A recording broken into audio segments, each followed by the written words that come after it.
Let's talk about one of the most frustrating things on the guitar, those awkward silent pauses between chord changes. The good news is that this is a problem that can easily be solved. And we're gonna do that with my 5 simple exercises that will get you fast, confident chord changes in just 7 days. Our first exercise is called the chord ghost, and for this exercise we're going to take strumming completely out of the equation and focus only on our fretting hand. Step number 1, form an A minor chord, so middle finger 2nd fret D string, ring finger 2nd fret G string, and your index finger 1st fret B string. The next step is to lift off your fingers from the fretboard like this without losing the shape of the A minor chord, so this is very important. Then you're gonna land all the fingers all at once. Lift it up again and then you're gonna land. Let's try it with another chord. So for the C major, you're gonna put your ring finger on the 3rd fret of the A string, your middle finger on the 2nd fret of the D string, and your index finger on the 1st fret of the B string. Lift your fingers up in the air without losing shape, and then land them all at the same time. Do this for about 5 to 10 times. The third and final step to this exercise is now to alternate between the chords. So you're gonna do A minor, up in the air, switch to C major shape, down. Up in the air, switch to A minor shape, down. At some point you'll be able to switch between them without any pauses in between. By learning the shapes of the chords instead of playing the notes and by isolating your movement, you can drastically improve the speed of your switching in a very short period of time. Okay, so exercise number 2 is called the anchor finger, and this is a total game changer. And for this exercise, I want you to focus on building a connection between chords. Because when switching between many beginner-friendly chords, there's usually one finger that moves very little or stays in the same place. For example, if I switch between A minor and C major, you can already see that these 2 fingers stay in exactly the same place. Only my ring finger moves. I never take off my A minor completely before switching. Another example is E minor, so middle finger 2nd fret A string and ring finger 2nd fret D string, rest is open, and A minor. You can already see that when I switch between these chords, my fingers are not really moving a lot. I'm actually using these 2 anchor fingers, lifting them up and then exactly placing them 1 string down, both of them. And then literally all there's left to do for me is to put my index finger on the 1st fret of the B string. So now the middle finger and the ring finger are my anchor fingers. And I know what you're thinking, but Natasha, these chords you just demonstrated are very much alike. So what to do if I have to switch from C major to G major, for example? Good question. Let me answer that directly. The first step is to burn the chord shapes of G major and C major in your mind with the chord ghost exercise. The second step is to think about the next shape already while you're playing C major. And not in a frantic, panicky way, but think about it already. So I'm playing C major. I'm already kind of focusing on what the G major is looking like. And I know it's there, like I know it's in my muscle memory because I've burnt the shapes in my brain. And then I can switch very easily. And then you switch back and so on and so on.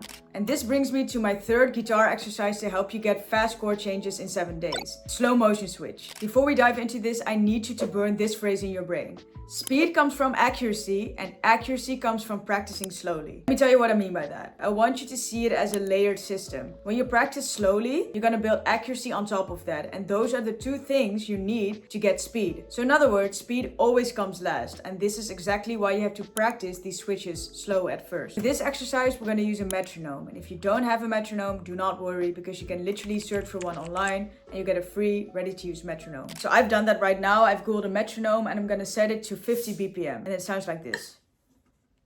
So this is 1 constant tick. And the goal is to switch chords perfectly on this click. And now we're gonna start on A minor, do 4 downstrokes per chord in the following progression. A minor, C major, E minor. Switch on the click. C major, and then E minor, and then you can go back to A minor if you want to and repeat. Once you got the hang of that, you can pick up the pace. So now I'm gonna set it to 60 BPM, something like that, and it sounds like this. You can already hear it's a little faster, right? So again, same exercise. Switch to C major, E minor, and then back to A minor. And if that goes well, you can increase the BPM to 70, then 80, until you're here. flawlessly switching between chords. And this brings me to my fourth exercise to help you switch between chords, and it's called the 1-minute drill. And this exercise is, let's say, very confrontational, but it's so effective, I can guarantee you that. The first step is to think of 2 chords that you really hate switching between because it's just so hard. The second step is to set a timer for exactly 1 minute. And in that minute, you're going to switch relentlessly between only those chords, because now you're completely isolating the movement and you're completely focusing on the pain point that is holding you back. For this example, I'm going to do G major and C major because it's just a very big chord change. And we're going to do G major, 2 downstrokes, C major, 2 downstrokes. And then for the next minute, you do only this. And after your timer goes off, you completely stop doing the exercise. Okay, so one very specific thing to keep in mind when you switch chords like this is that you do it in one specific rhythm. So not like this, G major, take your fingers off of the strings, wait a while, and then C major. No, it's gonna be 1 and 2 and 3 and 4, like that, because this really increases your feel for rhythm as well. Your muscle memory now has enough homework to sift through for the next time. The goal of this exercise is not to be perfect, but the goal is to get repetitions in, because at the end of the day, repetitions equals result. Do this exercise once a day for a week, and after that week, I can guarantee you that this won't be your most difficult chord change anymore. This brings me to my 5th and final exercise to help you get faster chord changes in a week, and it's called the chord quad. And this is where we're gonna put it all together, because let's face it, just doing chord changes on the guitar can be boring. You also want to play songs, right? So now you and I are going to practice a full 4-chord progression, and this progression is used in hundreds of songs. The first chord is the G major. You're going to put your middle finger on the 3rd fret of the low E string, index finger on the 2nd fret of the A string, your ring finger on the 3rd fret of the B string, and your pinky finger on the 3rd fret of the high E string. Then you strum all the strings like this. The second chord is the D major, and it's really nice because this ring finger stays in exactly the same place. So this is your anchor finger from exercise number 2. The rest of the fingers are going to change. Your middle finger is going to go on the 2nd fret of the high E string. Your index finger is going to go on the 2nd fret of the G string. And your pinky, you're going to take that one off. You're not going to use that one.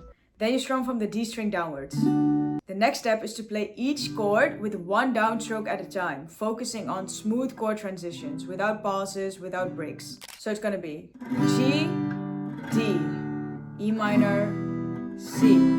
And if you're wondering which songs you can play now with this progression, I've put a list of cool songs on screen that you can play right now. To get the most out of these 5 exercises, I want you to remember 2 things. The first thing is that tension is the absolute enemy of speed. If your fretting hand is completely tensed up when you're switching between chords, you won't be able to switch as fast because your fingers won't be able to move freely. So shake your fretting hand loose before playing to relax it completely. The second thing that I need you to remember is that you need to be patient and consistent. Your muscle memory needs time to register all the new movements you've put in with these 5 exercises. You will get results if you do these exercises for 7 days consistently, but don't expect overnight success.